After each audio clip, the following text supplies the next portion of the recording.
One of the skeptical theories is that these people are attention-seeking, or they're in it for fame and fortune. Well, not sure there's too much fame or a lot of fortune to be had. They're speaking out more because they're looking for answers, I think. If you have an experience like that, and you genuinely believe you've had that experience, part of you will say, maybe I'm going crazy. Well, I just flipped out. I became hysterical. Because it's one thing to say that you've seen a UFO. It's quite another to say that you've been on board one. Throughout our pop culture, there are countless scary movies, TV shows, stories of aliens kidnapping humans, conducting invasive experiments on them, and leaving them permanently haunted from the experience. You know, I see you. I'm seeing someone there. I don't think I like this. But beyond these examples of science fiction entertainment, there are real people who claim this is really happening. Abducted by aliens. Being abducted by aliens is not so far-fetched, and many people say they have been. I was abducted by something. I don't know what it was or where it was from. She claims to have boarded a spaceship when she was 7. And while it's impossible to prove and validate these incredible claims, the stories remain, continue, and have become urban legends. Today, we will analyze close encounters of the fourth kind, alien abduction. Welcome to the Basement Office.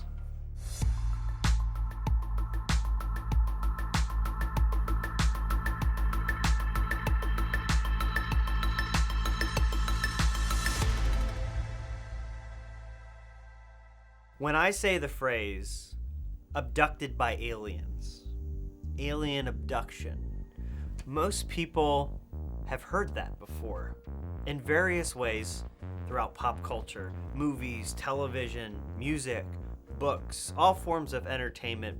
And it's through that lens, an admission that as a journalist, there is no way I could prove alien abduction is real. By the end of this episode, we're not going to offer much of anything new to prove that alien abductions are real, but what we are acknowledging today is the fact that the concept of a close encounter of the fourth kind, an abduction, a kidnapping by an alien presence, is part of the zeitgeist of our pop culture, and we are going to acknowledge that through certain cases that have become part of folklore in this country, a part of urban legend in this country. And I'd like to start in 1961 with the grandfather of them all, in many ways the genesis of the idea of being abducted by aliens, the Betty and Barney Hill case. Well, this is September 1961. Betty and Barney Hill are driving back home late at night and claim that they see a light in the sky, and it's kind of a little bit spooky, seems to be following them. I guess it's a classic UFO encounter. And they get home, and they say that two odd things happen. First, they find that their journey took longer than it should have done, and this is a route they were familiar with. There was a period of unaccounted for time, missing time. It's like something happened, and maybe their memory edited it out. The second thing that happened was that they started having flashbacks, dreams, suggesting that something else had happened during that sighting. They were somehow forgetting part of the story. And this got really troubling. And then they went and they met a doctor who specialized in hypnotic regression. And he regressed them. And under regression hypnosis emerged this story that, look, this wasn't just a UFO sighting. They say that this thing actually took them on board the craft. They were abducted by aliens. I spoke with Betty's niece, who was alive and in the room as a young girl when Betty and Barney first called and said that they had experienced that. She remembers being a little girl and her aunt and uncle telling this story just right after this experience. Let's cut to her and see what she has to say. My name is Kathleen Marden, and Betty and Barney Hill were my aunt and uncle. I was 13 years old when this happened. So you remember that day, in your memory, you remember Betty calling? Yes, Betty called my mother, who was her sister. I was home from school that afternoon, and it was so shocking to me that I remember it very well. At that point, was Betty saying they saw something, or was Betty saying we were taken? Betty was talking about a close encounter with an unconventional craft. They remembered immediately that Barney saw figures on that craft that he described as being clothed in black, shiny uniforms. And almost immediately, she and Barney heard a series of code-like buzzing sounds striking the trunk of their 1957 Chevy. The next thing they knew, as if only a moment had passed, they were 35 miles down the highway. They didn't know how they got there. And then they drove on home, and they found evidence that something unexplained and unexplainable had occurred to them. Betty's dress was torn in several places. Barney's shoes were so deeply scraped that he had to buy new shoes. The watches they were wearing that night had stopped running and never ran again. It was suggested to Betty and Barney Hill that they call the local Air Force base about their encounter. And here is the official U.S. Air Force report regarding Betty and Barney Hill's UFO. Their testimony of the sighting is recorded. It's regarded as a strange incident. The subject of the report is unidentified flying object. The report states that radar did indeed pick up an unidentified flying object that night, but that it was a weak return and it could have been a false reading. It also states that while there are some inconsistencies in the story, Barney Hill's, quote, honesty and seriousness appear to be valid. But there was no official final conclusion as to what they had seen that night. At what point do Betty and Barney begin to remember their abduction?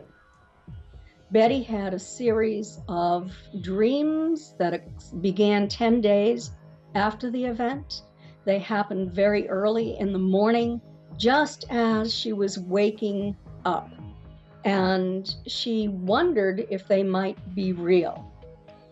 Barney simply developed post-traumatic stress disorder, and we attempted to help Betty and Barney as a family to find answers. What brought on the hypnosis? At what point does someone go, hey, you guys should be hypnotized? Barney ended up taking a leave of absence from work. He had developed high blood pressure, bleeding ulcers, post-traumatic stress disorder, wasn't able to sleep. He was very traumatized by all of this. And so Dr. Benjamin Simon was recommended. The hypnosis sessions began in 1964, early 1964. Okay. And these hypnosis sessions were, or at least partly, recorded. There is audio, correct? Yes, they were recorded on audio tape. I don't know where we are. I don't even know how we got here. They took me and carried me up this ramp. God, I was scared. They're taking me up to the object. I don't want to go on it. I don't want to. I don't know what's going to happen if I go on it. I don't want to go. Through separate hypnosis sessions, Betty and Barney remembered in clear detail having their car halted by men standing in the road. Barney realized these were the same ones he saw on the craft. Betty became hysterical at this point. She had never been so frightened in her life. She opened the door to the car and was going to run into the woods and hide. She was intercepted before she could do this. Barney opened the car door. He stepped out and he was taken. He and Betty were escorted down a path through the woods onto a craft. Betty fought. This is how her dress was torn. Barney could feel the toes of his shoes bumping along the rocks. This is what caused the damage to his shoes.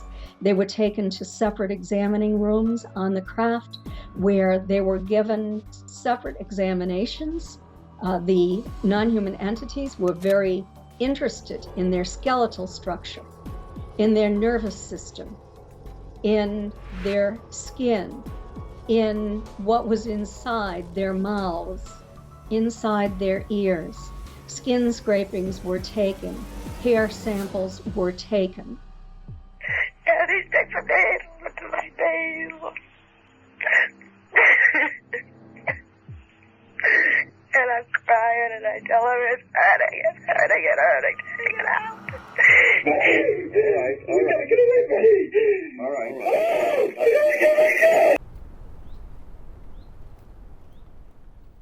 Up in New Hampshire, where this took place, there's actually a sign, a historical sign, an official historical sign. Here on this road is where Betty and Barney Hill experienced their alien abduction or their alien encounter. It's fascinating to me that despite there being no traditional evidence, physical evidence, smoking gun evidence of this case, that it is still deemed a historical event by the state of New Hampshire, by universities, that they recognize the historical cultural aspect this case had. Well, I think that's right, that whether you believe this happened in a literal, physical sense or not, and of course opinions are divided on that, there's no denying that it is part of pop culture, and so thus it is historically significant. This case, after all, is the ground zero of the alien abduction phenomenon. If you were a skeptic, you would say this is the case that led to lots of copycats. Right. And if you're a believer, you'd say this is the case that encouraged other people who had or were going to have these experiences to speak out because they felt that maybe they weren't alone with this after all. Let's move on from Betty and Barney to 1975. Another pop culture event happens with Travis Walton. And for those of you who have seen the movie Fire in the Sky, which I saw when I was 12 and scared the crap out of me, set up Travis's story. Well, Travis is a logger, and he and a group of loggers are clearing an area of forest up near Snowflake, Arizona. And they say that they see a UFO at extremely close range. And Travis, being, I guess, the sort of bad boy of the group, approaches this object. And his testimony, and the testimony from the other people in the group, is that a beam of light then strikes him, comes from the UFO, hits him, sends him flying, and they think he's dead. And they just hightail it out of there. They drive away at high speed, and eventually when they stop panicking, they say, no, we've got to go back for him. They go back, he's gone. They head back into town, and what to do? So they kind of relay this story, and the local sheriff's department think that they've murdered him. Right, obviously. But they stick to their story that there was this UFO encounter, and these people are seriously being questioned with the view that they might have killed him. Right. So this was a prank of some sort. This is the time to fess up to it. Right. And say, no, he's okay. He's when just, the police is he's accusing just hiding you of somewhere. murder, Yeah. then you're like, okay, it was just a joke, right? 5 days later, he turns up again. Disorientated, disheveled, not exactly sure what's going on, with only patchy memory of precisely what has happened. And at that point, well, that's huge relief. At least they haven't killed him, so they're off the hook on... You obviously didn't kill this guy, because there he is. Yeah. He's acting weird, but there he is. You didn't kill him. Great. And he sticks to his story. Right. And he sticks to his story to this day, which is that after he was struck by this light beam, he was taken on board the craft. Oh, you were on board the craft. Yes. You remember that? Yes. What do they want with you? I don't know. He described 3 entities, quite short, disproportionately large heads again, and huge eyes, and they were wearing some sort of one-piece orange jumpsuit. And he says he fought with them. He struggled. He was afraid. He fought them. And this went on until a human-looking, maybe human-looking entity, who knows, but came and led him out of that confrontational situation into another part of the craft to calm him down. And then some other human, or apparently human beings, put some sort of clear plastic mask over his mouth. And the last thing that he remembers was this image. And next thing, he came to, he was walking down the highway, and the UFO was above him, departing. Central to a lot of these encounters is some sort of what looks to be a medical procedure, an examination, taking of samples, whatever it is. Not a million miles away, I guess, from what we would do if we were tranquilizing an animal and studying it. We'd take a sample, we'd maybe put a tracker in it, release it again. Right. Now, so these gentlemen took lie detector tests. There were at least 2 lie detector tests, and some of these people have had multiple tests. The truth of it is that some were passed, some were failed, some were inconclusive. I think there's a wider debate to be had about lie detectors anyway. According to various reliable sources, they're not 100% accurate. Some people can beat the system. And of course, if you believe, even if you think lie detectors work, if you believe this happened to you, but it didn't, you will pass. So it's possible to pass a lie detector test as long as you sincerely believe that this is what happened. Right. And Travis's story also is another story that's entered into, a certain aspect of American folklore. It's become a story that is told, a movie that is made, a book that is written. It's not scientific, it's not forensic, it's not a provable story from the traditional standpoint, but it's there. It's in the American culture. It's in the American zeitgeist, this story. You've met Travis. What's your impression of him? He strikes me as being utterly sincere. The other odd thing, which I think lends credibility here, is that Travis is a tough guy. These are loggers. They don't scare easily, and he was, by all accounts, something of the troublemaker in the group, the real wild, bad boy.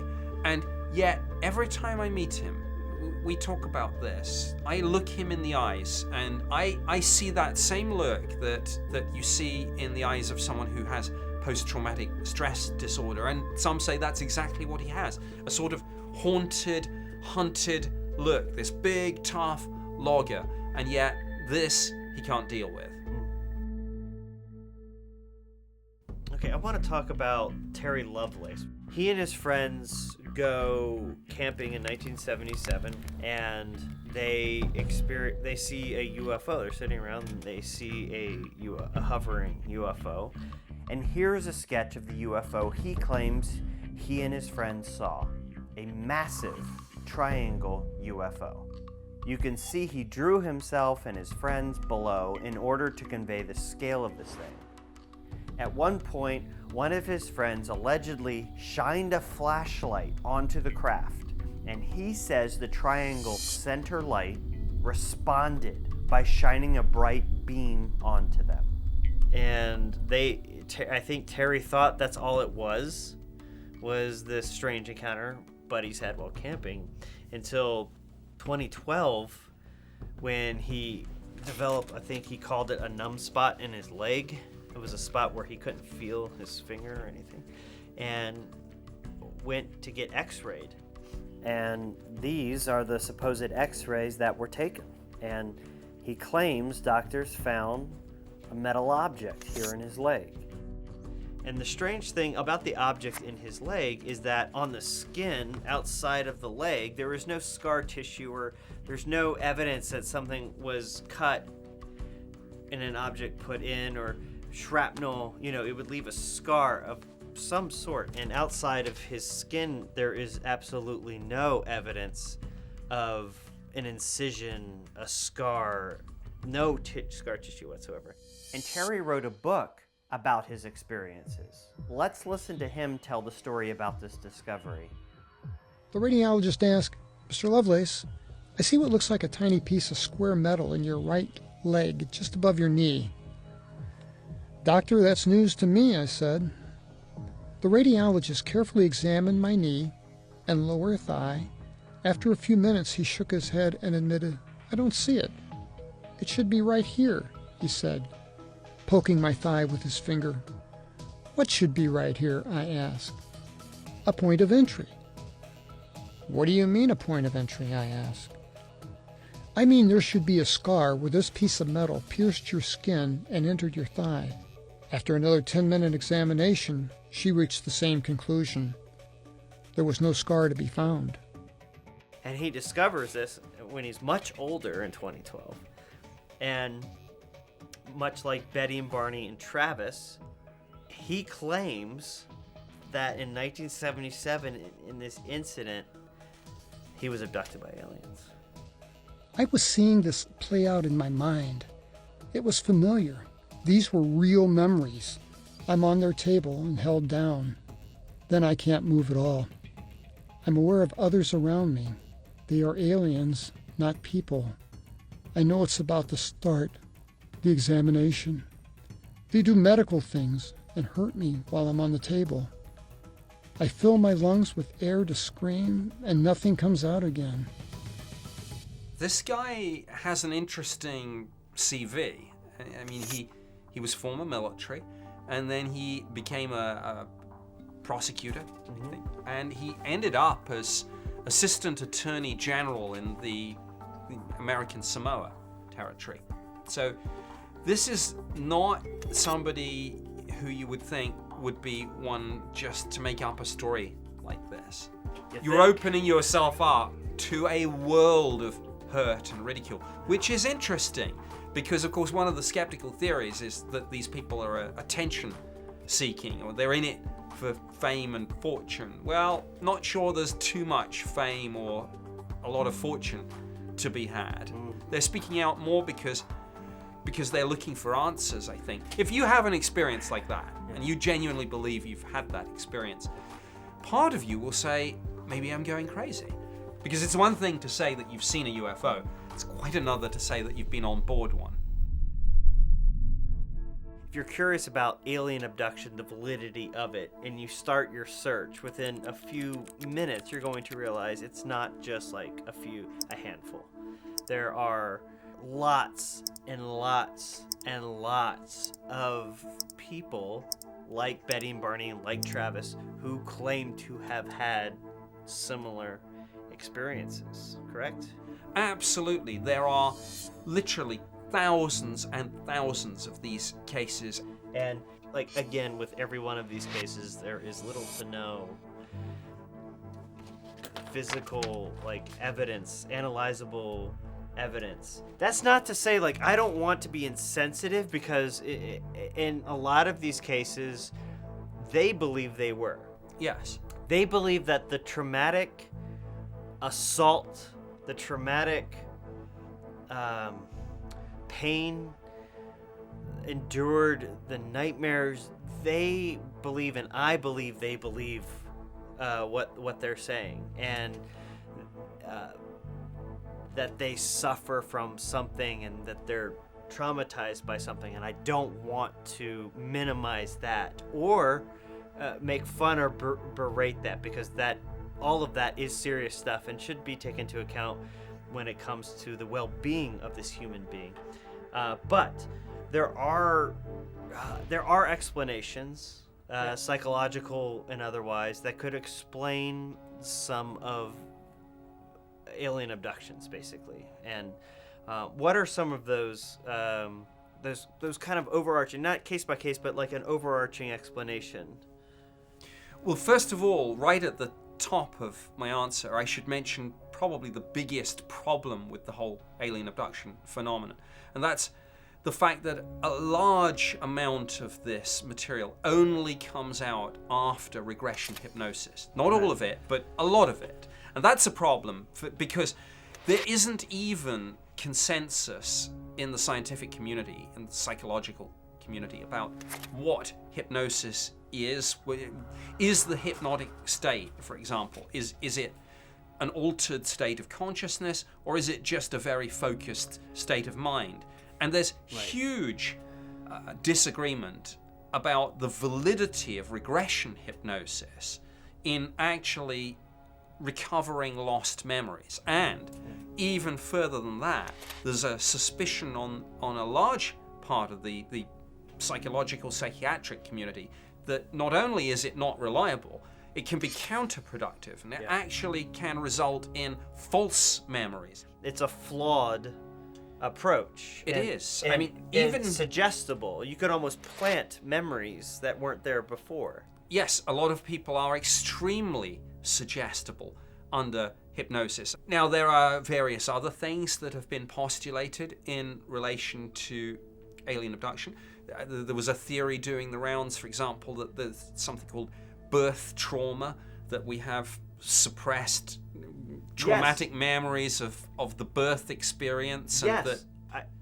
I was talking about this the other day about, when you're born as a baby, your vision is very blurred and blown out and distorted, and how you would view your mother, essentially your mother's face, would be a big head, and the eyes would seem really big, and even though I can't right now consciously remember when I was 2 days old any memories, those are in there. Somewhere in your brain are those images buried, and accessing those images of the big head and the blown out eyes is a possibility, an explanation that you've tapped into that fear, being outside of your element and being in a white room and people being prodded and poked and cut and snipped and all of this stuff, One of the explanations that's been suggested is sleep paralysis. Yeah. Sleep paralysis, under which you can sometimes get these incredibly vivid dreams, hallucinations that probably seem as real as you and I sitting here talking to each other now. Right. So, and this is sleep paralysis is an observable, studyable phenomenon that occurs. Moving on to another theory, let's not kid ourselves that there isn't a sexual element to this. And this takes us to difficult and controversial territory, but there's no denying, for example, that obviously when you look at the alien abduction narrative, a lot of it seems to involve, being probed, having samples taken, whether it's sperm or ova. And again, there's no denying that some people do have, I guess you would call them forced fantasies in which they are held down, disempowered. Mm-hmm. Yeah. Could this be manifesting itself in some way in people who perhaps don't want to admit to those fantasies, but maybe if they dress it up as something else, all this has to go into the pot when we're casting the net and saying, what are we dealing with here? Right. Because in one sense, being taken by extraterrestrials should be our last theory. So always we have to ask ourselves here, are there conventional explanations? And some of them may be a little bit dark side. Yeah, I guess the closest thing to physical evidence will be things like Terry's X-ray, but most of the objects that are like pulled from these people who claim they're not getting like Matrix robots out of their skin or anything like that. I haven't really seen or anything groundbreaking out of these implants or whatever. Well, I've seen some of these implants. Yeah. I've seen there are a couple of researchers who specialize in this aspect, and they say that this is the smoking gun. And my response is always, look, if it is the smoking gun, get someone to write it up in Science or Nature, get it peer-reviewed and published. And look, for anyone that says, well, the scientific community in on the conspiracy, nonsense. Someone would win a Nobel Prize off that. They 100, yeah. If this thing that I pulled from my skin turned out to be not terrestrial, not human-made, containing materials not found on Earth, and this was analyzed and published in a scientific paper, yeah, then we can revisit this phenomenon with actual like hard evidence and spin the heads of millions of people who thought this was all bunk. But until then, like we don't have anything besides some really awesome scary movies. and then the leader, he goes over and he puts runs his hand in front of my eyes, and he says, I'll be alright, I won't feel it, and all the pain goes away. To accept alien abduction as real is understandably hard to swallow, but our own history is full of hard-to-swallow truths. The government performing medical experiments on unsuspecting people, forced sterilizations, the MK Ultra program, mind control programs. Again, people had no idea that they were being used in this way for a CIA program. And Operation Paperclip, where Nazi scientists were granted immunity in the name of science. The list goes on. These are very dark truths that were kept from the public for decades. So if it's now being revealed that more and more UFOs are real, that the intelligence behind them might be non-human, is it really a bridge too far to suggest that something that mirrors our dark history might in fact be happening today? That all those scary movies and TV shows might just be based on something that's really happening?